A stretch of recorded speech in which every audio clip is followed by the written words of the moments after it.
নমস্কার বন্ধুরা, আপনারা কেমন আছেন? নিশ্চয়ই ভালো আছেন। আমি হলাম আপনাদের প্রদীপ। আবার আপনাদের কাছে চলে এসেছি একটা সুন্দর রেসিপি নিয়ে। রেসিপিটি হলো ফুলকপির ডাঁটা দিয়ে চচ্চড়ি। এই রেসিপিটি আপনাদের কাছে ভাল লাগলে আপনারা অতি অবশ্যই লাইক ও সাবস্ক্রাইবার এবং কমেন্ট করে জানাবেন। তাহলে ভিডিওটা শুরু করা যাক।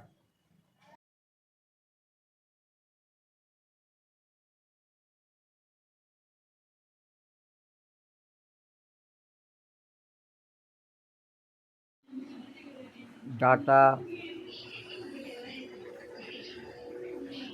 টমেটো, বেগুন, কুমড়ো,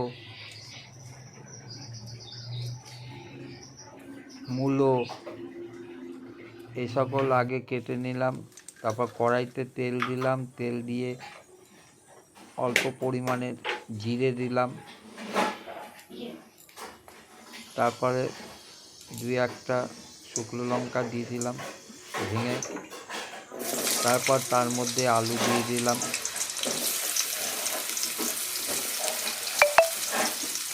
আলুটাকে তারপর তার মধ্যে কুমড়ো দিয়ে দিলাম, মূলো দিলাম, ডাঁটাগুলো দিয়ে দিলাম।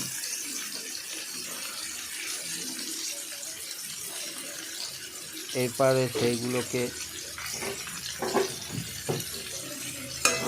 ভালো করে ভাজলাম এদিক ওদিক করে।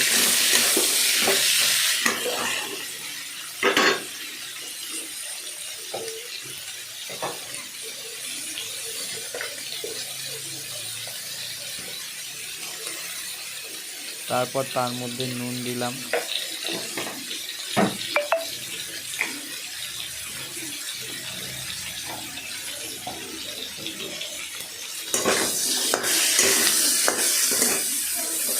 নুন দিয়ে ভালো করে ভেজে নিলাম।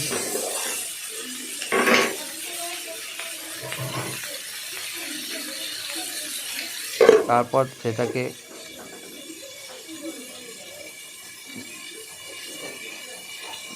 খানিকক্ষণ ভাপিয়ে নিলাম। নিয়ে সেটাকে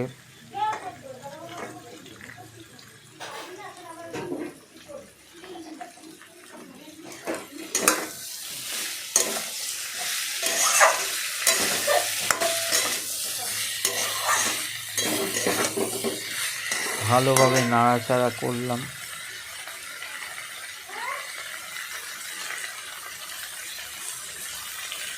তারপর তার মধ্যে কয়েকটা লঙ্কা দিয়ে দিলাম, কাঁচা লঙ্কা।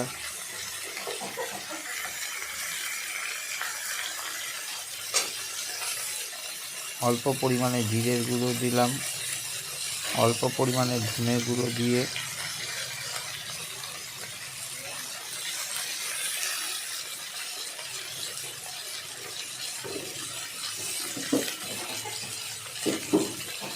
অল্প পরিমাণে হলুদ দিয়ে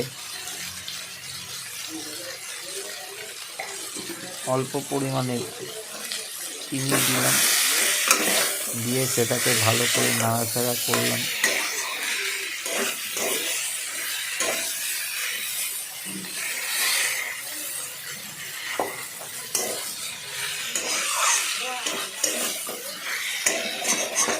সেটা আমার ফুলকপির ডাঁটার চচ্চড়ি হয়ে গেছে। এই রকমভাবে আমি ফুলকপির ডাঁটা চচ্চড়ি তৈরি করলাম। ভিডিওটা লাইক দেবেন।